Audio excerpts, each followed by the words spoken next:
guys, welcome to our YouTube channel, and today we are going to learn how to fix Roblox error code 268 on mobile. So let's get started. So if you are facing this error code on your Roblox mobile, which is 268, and you want to fix that. So to fix that problem, what you have to do is just simply go over to your Roblox and then tap and hold on your Roblox application and then tap on the eye icon, which is app info.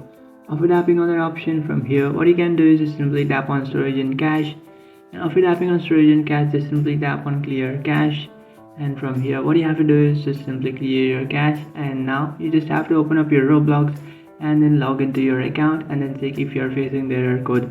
So if you are still facing the error code, then what you can do is just simply come back, and after coming back, from here you just have to search for Play Store.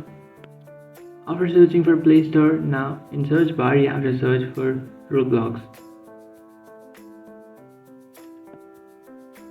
After searching for Roblox, now you will find this application. Now you just have to make sure that it's updated. So sometimes your Roblox application is not updated, so you will face those problems. So what you can do is just simply go ahead and update your Roblox, and you might fix your problem. So now you can just simply go ahead and check if this fixed your problem. But even if this doesn't fix your problem, then what you have to do is just simply delete your Roblox, means uninstall it and reinstall it, and after doing that it should fix your problem. Or you can just simply go ahead and contact to the support center of Roblox.